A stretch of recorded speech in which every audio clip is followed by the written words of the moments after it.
किसी भी सभ्य समाज के व्यक्ति से पूछ लीजिए, गौमूत्र अगर आपकी धर्म में पवित्र है, लेकिन मानव मूत्र पवित्र नहीं है। मानव मूत्र पवित्र, कोई इसकी इजाजत नहीं। लेकिन उस दलित समाज के व्यक्ति को जो है, वो बूढ़ा था, सांस का मरीज था, उसकी पेशाब निकल जाती है धोखे से, कमजोर था।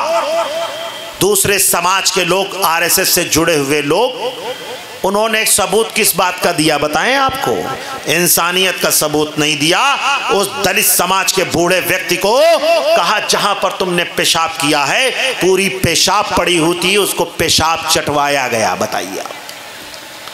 सूना जंगल रात अंधेरी, छाई बदली काली है। अरे सोने वालों जागते रहियो, यहां चोरों की रखवाली है। सीतापुर की सरजमीन पर फजले हक खैराबादी ने जन्म लिया। ये वो सरजमीन है जहां से उन्होंने जिहाद का फतवा दिया,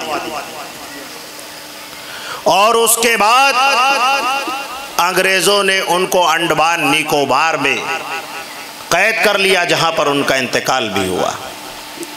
फतवा जिहाद का था, और जिहाद किस आजादी के लिए था?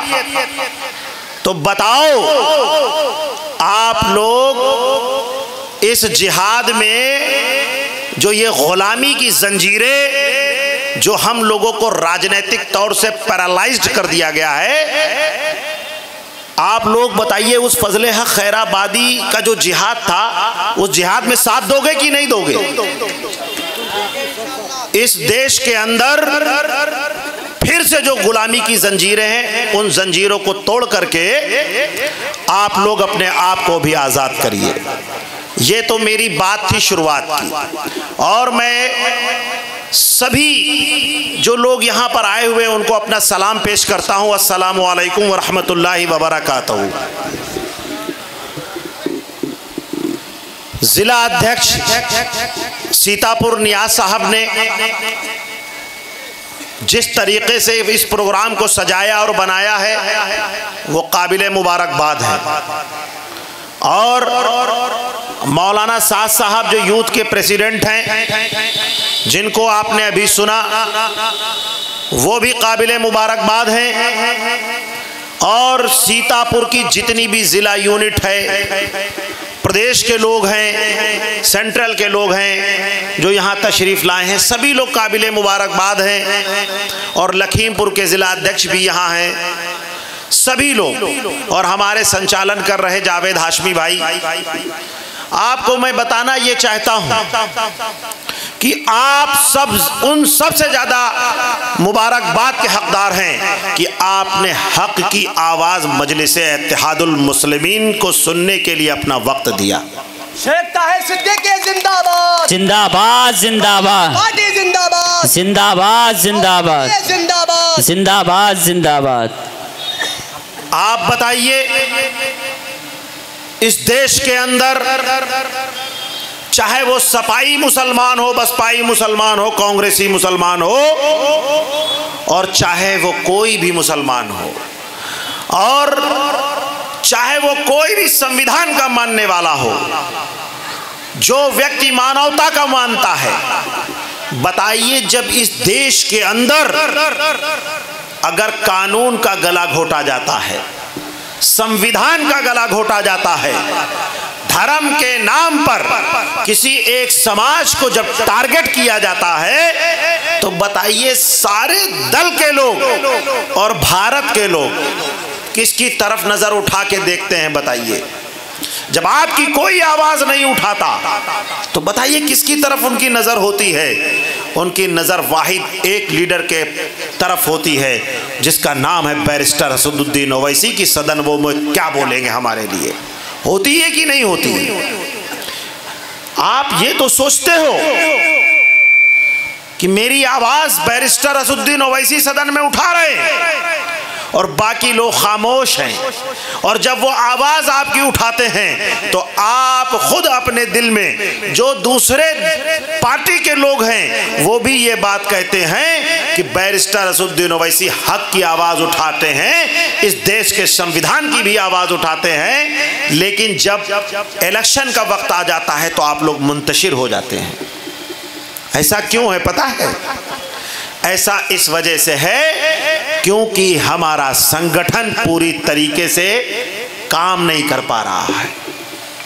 जब अगर ग्राम स्तर तक हमारा संगठन होगा, जिले की यूनिट बूथ स्तर तक पहुंच जाएगी, तो जो लोग बैरिस्टर असदुद्दीन ओवैसी की जो विचारधारा है और जो इस देश के अंदर संविधान का राज कायम करने की जो लड़ाई लड़ रहे हैं, वही बूथ अध्यक्ष, वार्ड अध्यक्ष और ग्राम अध्यक्ष आपके बीच में जाकर के आवाम को समझाएंगे।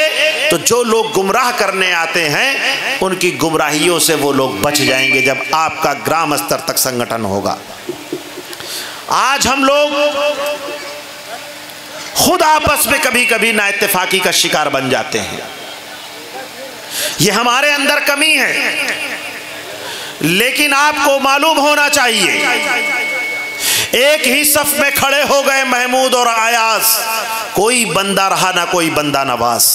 जब आपका मिशन एक है, आपका टारगेट एक है, आपकी सोच एक है कि हमको हिस्सेदारी और भागीदारी के लिए बैरिस्टर असदुद्दीन ओवैसी को मजबूत करना है, तो आप अपनी अना को खत्म कर देंगे, क्योंकि मैं लफ्ज सिर्फ अल्लाह के लिए, बंदों के लिए नहीं है। हमारे लिए लफ्ज हम है, और इस हम में हमारे जिला अध्यक्ष नियाज भाई कंप्लीट बैठते हैं। बताइए, जो यहाँ पर बैनर लगा हुआ है, यहाँ पर कहीं मैं दिख रहा है? बताइए, कहीं मैं है? यहाँ पर हम है। आप सोचोगे ये हम क्या है? बताइए, यहाँ पर शिशिर पांडे जी हैं, अमरदीप सिंह हैं। अब बाबा सोच रहे होंगे ये कौन से अमरदीप सिंह हैं जो यहाँ पर बैठे हैं? शिशिर पांडे जी में बैठे हुए। तो बताइए, यहाँ पर मैं का ये बैनर है कि हम का है? बोलो। और हाथ से कौन? हिंदू, मां से मुस्लिम। अमा जब हम एक हो जाता है तब हम बनते हैं, और ये मैं के चक्कर में मेमे नहीं बनना है, बल्कि हमको हिस्सेदार बनना है इंशाअल्लाह। तो बताओ, आप लोग एक होगे कि नहीं होगे? अपनी अना को खत्म करोगे कि नहीं करोगे? किसी भी चीज के लिए अना की जगह जिस्म में नहीं होना चाहिए। अना जो है, ये मैं जो है, दीमक की तरीके से आपको अपने आप को खत्म करने वाली ये दीमक है मेरे भाइयों। तो आपको ये मानना पड़ेगा, दीमक जब किसी भी चीज को चाटती और बर्बाद करती है तो अंदर से खोखला कर देती है। कहां से करती है? और बाहर से तो आदमी टीनोपॉल की तरीके से चमकता हुआ दिखाई देता है, लेकिन अगर उस पर एक ठोकर मार दीजिए तो वो खोखली चीज भरभरा के गिर जाती है। तो आपको गिरना नहीं है, आपको ठोस विचार के साथ संविधान ने जो आपको ताकत दे रखी है, उस ताकत के साथ अपने आप को मजबूत करना है, दीमक को भी हराना है और दर्द को भी हराना है। और जब आप जद्दोजहद करोगे तो आपकी ये दीमक भी मिटेगी, दर्द भी मिटेगा, और जब दर्द मिट जाएगा तभी यहां आप हिस्सेदार बन पाओगे और भागीदार बन जाओगे। आप सोचिए, आज आप किसके साथ काम कर रहे हैं? बैरिस्टर असदुद्दीन ओवैसी की सोच क्या है? बहुत से लोग सोचते हैं कि मजलिस इत्तेहादुल मुस्लिमीन सिर्फ मुसलमानों की पार्टी है। मैं बारहा ये बात कहता हूं, और जगह जगह ये बात कहनी चाहिए भी और करनी पड़ती भी है। बैरिस्टर असदुद्दीन ओवैसी कलमा गो हैं, ला इलाहा इल्लल्लाह मुहम्मदुर रसूलुल्लाह के पढ़ने वाले हैं। और मायावती जी बाबा साहब भीमराव अम्बेडकर की मानने वाली हैं। अखिलेश यादव जी लोहिया जी के मानने वाले हैं। और भैया कोई लोग मोहन भागवत जी के मानने वाले हैं। इसी देश के अंदर सभी लोग सब कुछ मानने वाले लोग हैं, लेकिन आप बताइए यादव जी अपने यादव जी समाज की बात करते कि नहीं करते? बताओ भैया। बहन जी अपने समाज की बात करती कि नहीं करती? जीतन राम मांझी मांझी समाज की बात करते कि नहीं करते? राजभर अपने समाज की बात करते कि नहीं करते? और असदुद्दीन ओवैसी साहब अगर जो है मुसलमानों के हक और हुकूक की बात कर दें, जो समाज सबसे ज्यादा दबा कुचला पिछड़ा वंचित शोषित और कानून से जो सबसे ज्यादा मारा जा रहा है, वो समाज कौन है? वो समाज वाहिद मुसलमान समाज है। और अगर उस समाज की बात कर दें तो कहते हैं ये मजलिस सिर्फ मुसलमानों की पार्टी है। अमा तो फिर अगर मजलिस मुसलमानों की पार्टी है तो फिर ये भी होना चाहिए कि बहुजन समाज पार्टी सिर्फ दलितों की पार्टी है, समाजवादी पार्टी सिर्फ यादवों की पार्टी है, भारतीय जनता पार्टी सिर्फ ठाकुर पंडितों की पार्टी है और राजभर की सिर्फ राजभर की पार्टी है। जब ये लोगों से जब बात करोगे तो ये कहेंगे कि मैं जिस समाज से ताल्लुक रखता हूं पहली प्राथमिकता है कि मैं अपने समाज की बात करूं। तो फिर बताइए अगर बैरिस्टर असदुद्दीन ओवैसी साहब अपने समाज की बात करते हैं तो कौन सा गुनाह करते हैं? तुम करो तो रासलीला और असदुद्दीन ओवैसी साहब करे तो कैरेक्टर ढीला। हमें कौन सी मानसिकता आप लोग रखते हो? तो आपको ये जानना पड़ेगा और समझना पड़ेगा कि जो व्यक्ति अपने समाज की पहले बात नहीं करता है, जो व्यक्ति अपने समाज का सच्चा नहीं हो सकता, वो कभी इस देश के संविधान का और इस देश के हिंदुस्तान का भी सच्चा नहीं हो सकता। पहले आपको अपने लिए सच्चा बनना पड़ेगा, अपने समाज के लिए सच्चा बनना पड़ेगा। अरे जब अपने खून के लिए सच्चे होगे, अपने भाई बहन के लिए सच्चे होगे, अपने धर्म के लिए सच्चे होगे, अरे तो यही धर्म ही तो आपसे कहता है ना जिस वतन में रहो उस वतन के वफादार बनो। तो जब आप अपने धर्म के अपने भाइयों के लिए सच्चे होगे तभी तो आप हिंदुस्तान के लिए मर मिटोगे कि नहीं? बताइए, ये सच्चाई है कि नहीं? लेकिन आज हमें 2 दर्जे का नागरिक बना दिया गया। आप बताइए, भारतीय जनता पार्टी कहती है सबका साथ सबका विकास और कहती है दलितों का और मुसलमानों का विनाश। मैं ये बता रहा हूं आपको, अभी हाल ही में काकोरी में एक कांड होता है एक दलित के साथ। आप बताइए, बाबा जी ज्ञान दे रहे हैं हराम और हलाल पे। किसी भी सभ्य समाज के व्यक्ति से पूछ लीजिए, गौमूत्र अगर आपकी धर्म में पवित्र है लेकिन मानव मूत्र पवित्र नहीं है, मानव मूत्र पवित्र, कोई इसकी इजाजत नहीं। लेकिन उस दलित समाज के व्यक्ति को जो है वो बूढ़ा था, सांस का मरीज था, उसकी पेशाब निकल जाती है धोखे से, कमजोर था। दूसरे समाज के लोग, आरएसएस से जुड़े हुए लोग, उन्होंने एक सबूत किस बात का दिया बताएं आपको? इंसानियत का सबूत नहीं दिया। उस दलित समाज के बूढ़े व्यक्ति को कहा जहां पर तुमने पेशाब किया है पूरी पेशाब पड़ी होती, उसको पेशाब चटवाया गया। बताइए, ये बताइए संविधान के साथ खुला उल्लंघन हुआ कि नहीं हुआ? कानून के साथ खुला उल्लंघन की हुआ कि नहीं हुआ? इंसानियत के साथ खुला उल्लंघन हुआ कि नहीं हुआ? लेकिन आप एक तरफ हराम और हलाल का ज्ञान देते हो तो तुम उन्हीं संघ के लोगों को यह क्यों नहीं बताते हो कि किसी को भी पेशाब जबरदस्ती पिलवाना भी इस देश के अंदर कानूनन अपराध नहीं बल्कि इस पे मौत की भी सजा देनी चाहिए। जब अगर कोई आंदोलन कर देता है तो आप घरों को गिरा देते हो, तो बताओ उस संघ के लोगों का घर कब गिरेगा? यह भी आपको सवाल पूछना चाहिए। ये लोग कैसा समाज बनाना चाहते हैं? क्या राम प्रसाद बिस्मिल ने ऐसा समाज देखा था? शहीद भगत सिंह ने ऐसा समाज देखा था? हमारे गांधी जी ने तो कहा था कि ये देश एक ऐसी माला है जो इस माले में हर तरीके के फूल हैं और इन मालाओं में से अगर कोई फूल हटा दोगे तो माला इनकम्प्लीट हो जाएगी, टूट जाएगी, बर्बाद हो जाएगी। इस गांधी जी के इस देश को ये गोडसे का देश बनाना चाहते हैं। तो आप बताओ, इस देश को संविधान का देश बनाओगे या गोडसे का देश बनने दोगे? बताइए आप कौन सा देश बनाना चाहते हैं। और आपको ये भी बता दूं, आपके पास उत्तर प्रदेश में एक ऐसा लीडर मौजूद है, जनाब शौकत अली साहब, जो हर दिल अजीज हैं, निडर हैं, निर्भीक हैं, निर्भय हैं। वो ऐसी शख्सियत के मालिक हैं कि उनको ना तो डर है, ना खौफ है, ना गम है। जैसे अला औलिया अल्लाह ला खौफुन अलैहिम वला हुम यहज़नून आमनू यत्तकून कहता है कि अल्लाह के नेक वलियों को, बंदों को किसी चीज़ का खौफ नहीं होता है।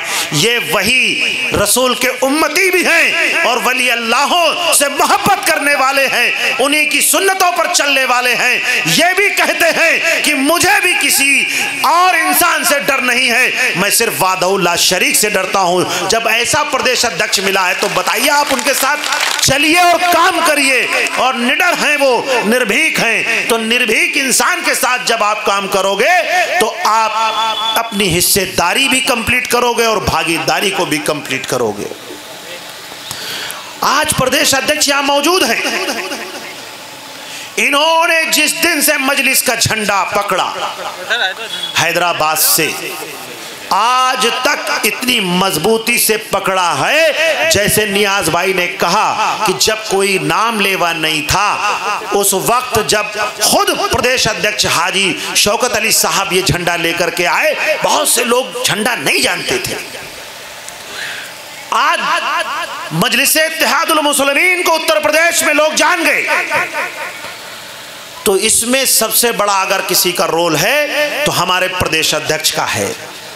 और आज जिस तरीके से कोशिशों और काविशों के साथ इस झंडे को मजबूती के साथ आगे बढ़ा रहे हैं, जब इन्होंने हमसे कहा कि आओ ताहिर साहब आप भी इस झंडे को पकड़ो, मैं भी जो है कौम की बात, संविधान की बात करता था, तो मैंने कहा, जब अध्यक्ष जी को भी मैंने जाना और समझा, तो मैंने कहा कि एक क्रांतिकारी और इनकलाबी और जिसके अंदर संगठन चलाने का हुनर है, उस आदमी के साथ खड़े होकर के एक और एक बनना बहुत जरूरी है। आज वक्त की यही जरूरत है। तो मेरे भाइयों, मेरी बहनें भी यहां तशरीफ फरमा, तो मैं ये बताना चाहता हूं, आप लोग भी अपने जिले के जितने भी यूनिट है, चाहे वो यूथ की हो, चाहे वो इंटेलेक्चुअल सेल की हो, चाहे वो महिला सेल की हो, चाहे वो जिले की जो कमेटी हो, और जिला अध्यक्ष के साथ आप लोग भी एक और एक 11 हो जाओ। जब एक और एक मिलकर के 11 हो जाओगे, इंशाअल्लाह इनको भी 9-2-11 कर दोगे उत्तर प्रदेश से। और कभी भी ये मत सोचो कौन बड़ा कौन छोटा, कौन क्या काम कर रहा है। जिला अध्यक्ष जी, आपको भी किसी चीज को घबराने की और डरने की जरूरत नहीं है। आप अपना काम करिए और एक लकीर जो है, उस लकीर के आगे बड़ी लकीर बनाने की कोशिश करिए। किसी लकीर को अगर मिटाने के चक्कर में पड़ जाएंगे तो उत्तर प्रदेश तो छोड़िए, सीतापुर में भी तब्दीली नहीं आ पाएगी। लकीर बड़ी करिए। जिस तरीके से हमारे यूथ अध्यक्ष ने अभी कहा कि सीतापुर को मैं सेंट्रल में तो छोड़िए, उत्तर प्रदेश में एक ऐसा जिला बनाना चाहता हूं जहां पर घर घर में मजलिस हो, घर घर में।